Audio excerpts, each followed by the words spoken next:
duelists, it is I, Hellgear, and this is my Dragonmaid deck profile for post-maximum gold.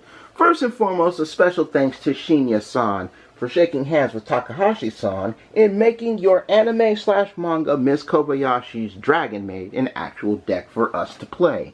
And thank you Konami for giving our butt cheeks the much-needed Vaseline so the shafting isn't as rough when it came to building this deck. As always, be sure to like, sub, and bell when it, for more Yu-Gi-Oh!/Duel Monsters content, and be sure to leave your critiques and thoughts of my build in the comments section below. Now, before we get into card counting, I want to explain the archetype to those of you who don't know about the Dragonmaids. The monsters of this archetype take on two forms. They take on the maid form and dragon form. In the main deck, the maid forms have two once per turn effects. A unique effect that activates when she's summoned, and then a universal effect that almost all of the maids share, where at the start of battle, they bounce themselves to the hand to special summon the dragon form. The dragon form in the main deck have three effects. Two of them are universal. The first of the two universal effects gives them protection from destruction when they share the board with a fusion monster. The second of these universal effects is a once per turn, where at the end of the battle step, they can bounce to the hand to special summon the maid form. A note on the maid forms though.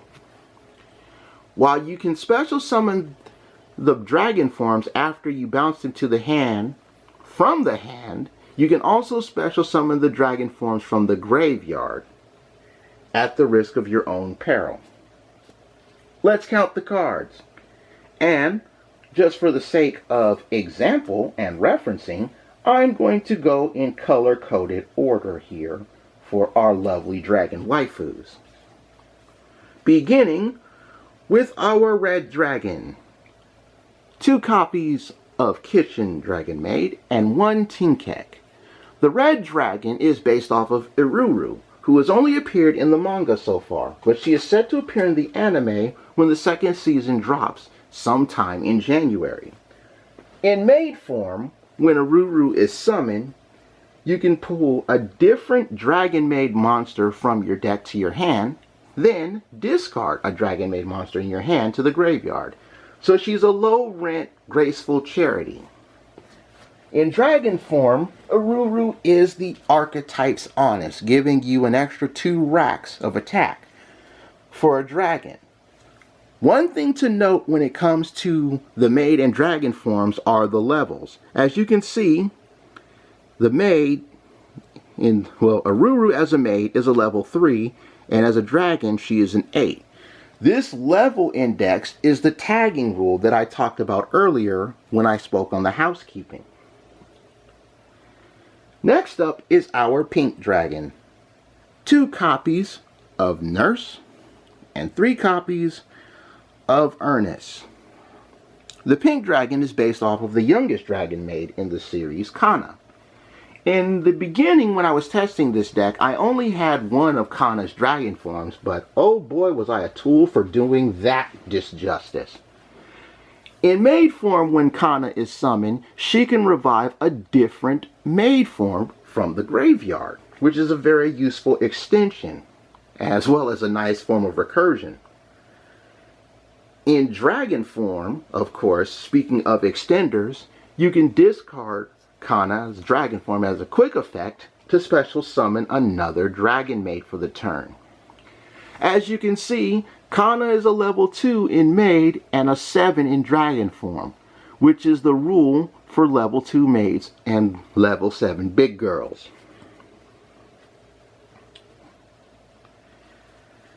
Next up is the odd Dragonmaid out. 2 copies of Chamber Dragonmaid. At the time of Mystic Fighter, she wasn't introduced, but here at Maximum Gold, the Chamber Dragonmaid doesn't have a dragon form yet. Since she's a level 4, she actually has a universal tag out effect, as she can tag out any of the big level dragons, so 7 and higher as they are. She's also the spell rota for the archetype, which is a very useful thing when it comes to searching out particulars of the deck.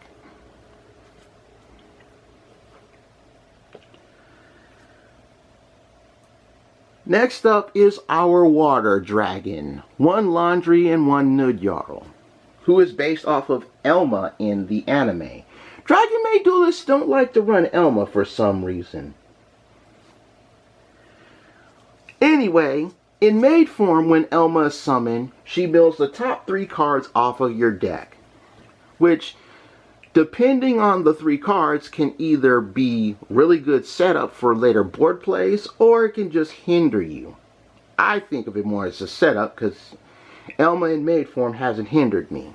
Now, in dragon form, Elma takes 1 card in your opponent's graveyard and adds it to their deck, which is not a quick effect, by the way. Just like Kana, Elma is a level 2 and 7.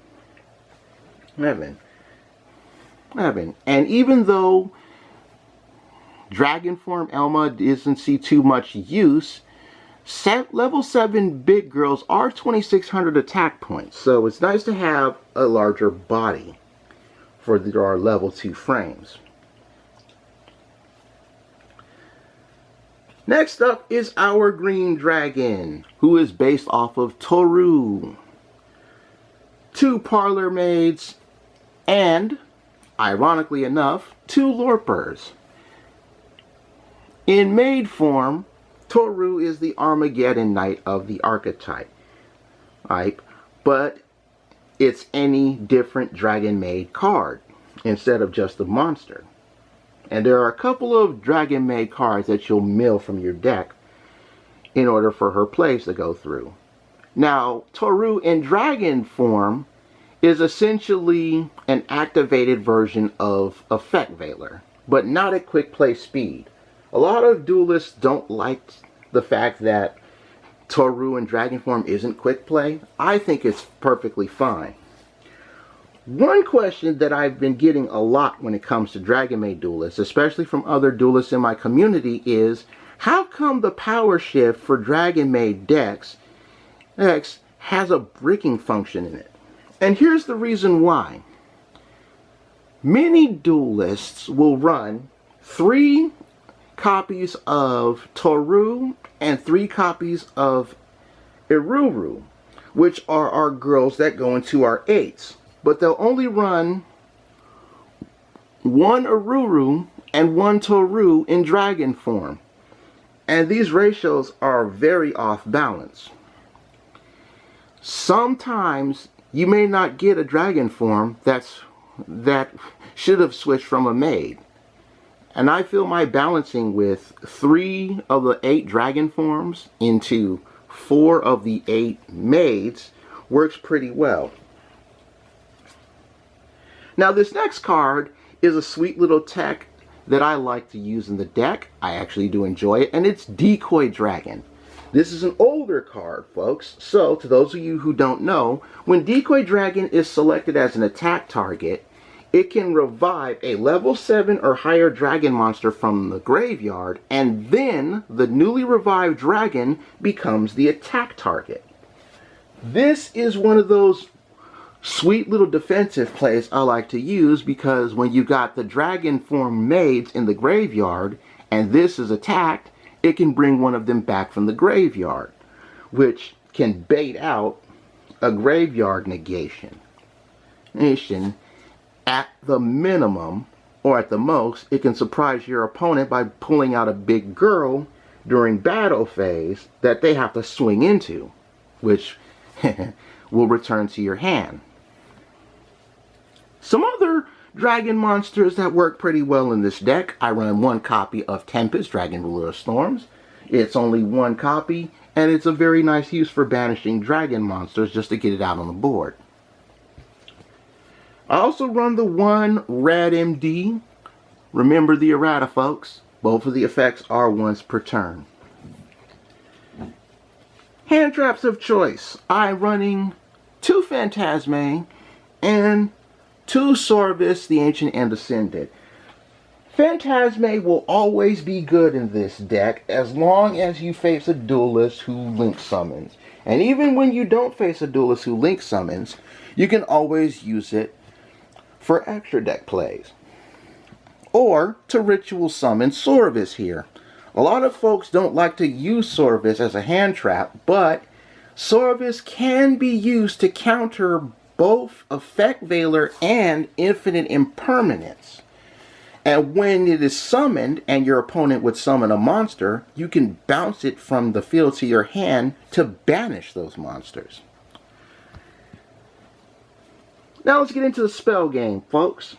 First and foremost, we have Sprite's Blessing. This is the ritual spell for Sorvis, the Ancient and Ascended. I only run 1 of these, and there are those times where I do get to ritual summon Sorvis from my hand. There are plenty of level 7s, including the Phantasmes, Tempest, and even Elma and Kana in dragon form. They're all level 7s you can use for the cost of the ritual summon.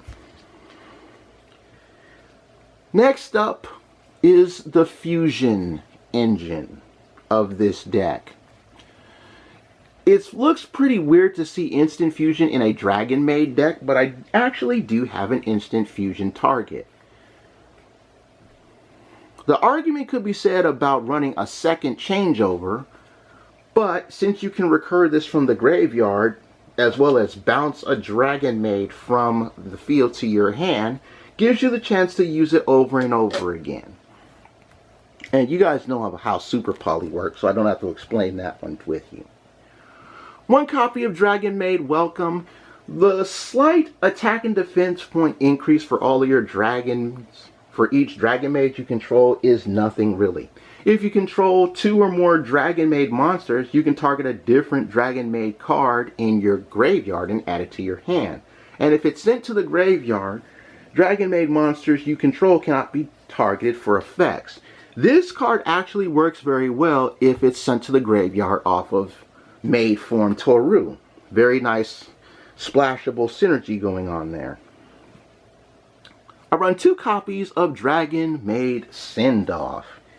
This is the one where you target 1 Dragonmaid you control, special summon a different Dragonmaid from your hand in defense position, then the targeted Dragonmaid is bounced to your hand.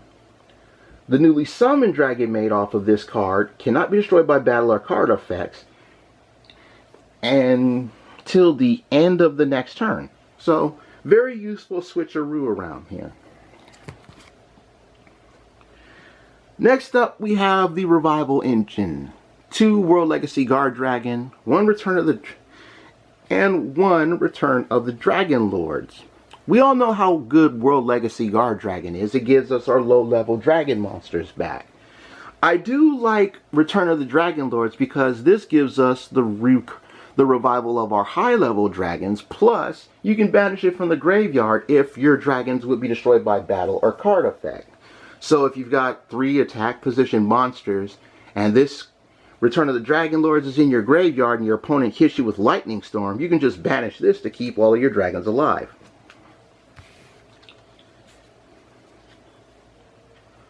One Call by the Grave because we can only have 1 Call by the Grave.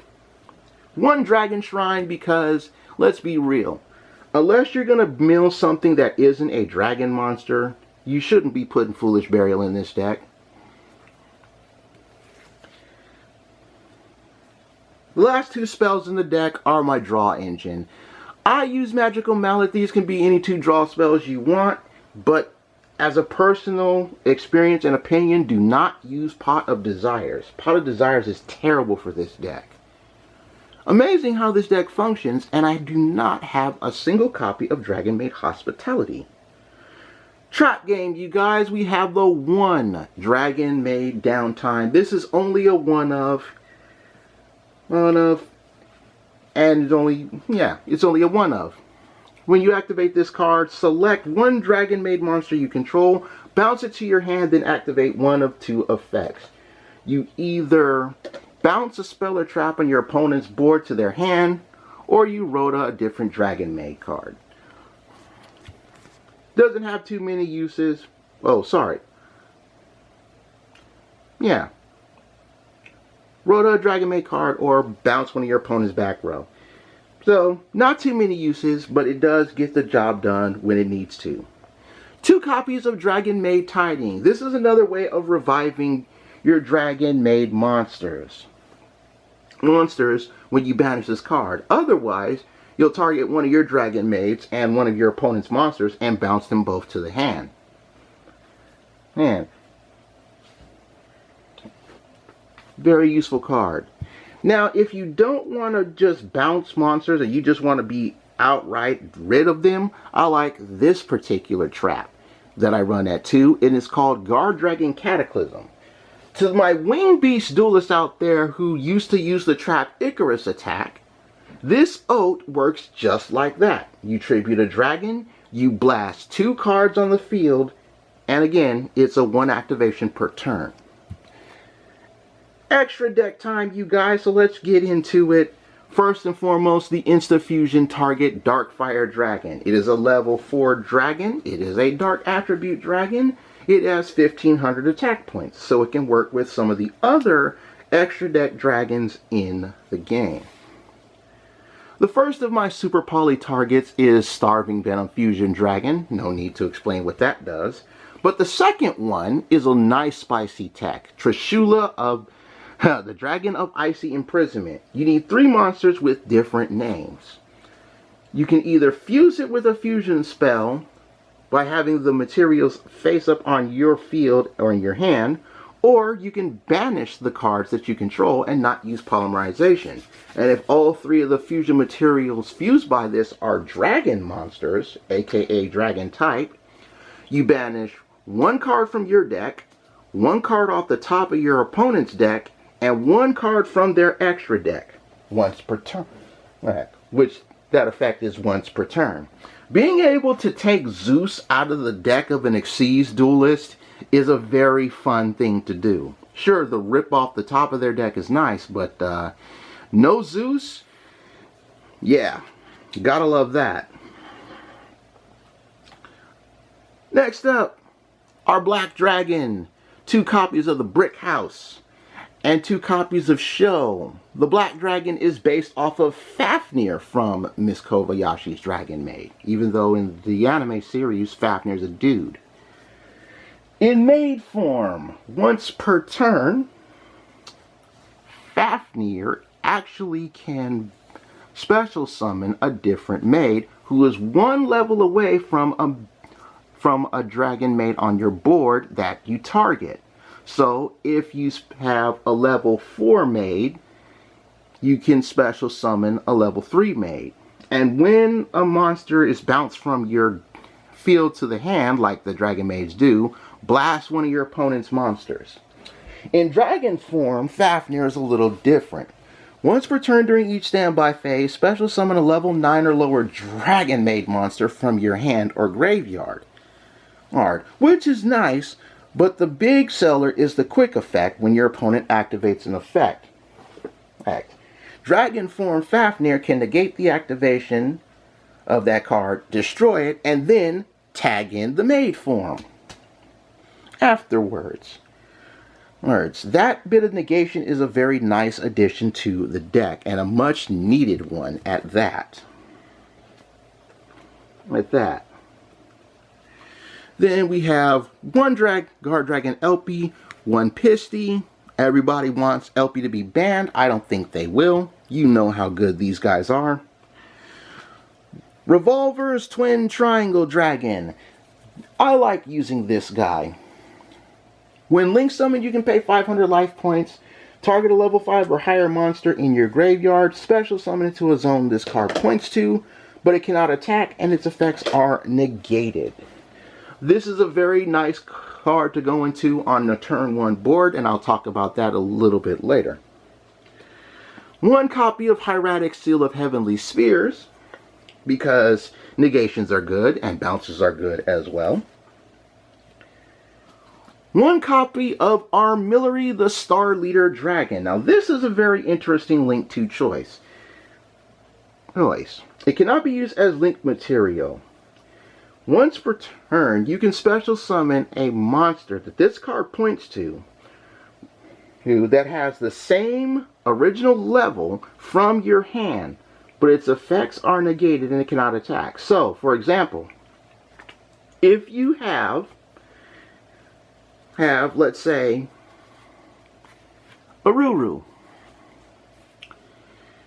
right? And Armillary is pointing to Aruru. Well, you can then special summon Toru. Toru's effects are negated, but that's okay because you can always set up your guard dragon plays with that, or any other plays. Another play that I like to do with that is with Fafnir in dragon form, Sho. Because to those of you who don't know, Sho is a level 10 dragon. And guess who else is a level 10 dragon in this deck? That's right. Rad MD is also a level 10 in this deck. So Armillary actually synergizes well with the summoning of Rad MD. Very useful card. If you feel like you don't want to use that, you can always switch it out for a second Hieratic of Heavenly Spheres. One Triple Burst Dragon because it is an extra negate. Because level 7s are abundant, I like to run number 11 Big Eye. And it's a very interesting tech for the level 7 dragon plays here. And as I spoke of with Red MD and Sho being your level 10s, Gustav to round out the extra deck. And that is the Dragonmaid deck profile. I think Miss Kobayashi could duel with this deck and do pretty well in it. I sure hope more duelists in the TCG pick up on this deck. Again, be sure to like the video, sub and bell for more content. But for now, I take my cards to the box because I'm done. Bye-bye, everybody. Bye-bye.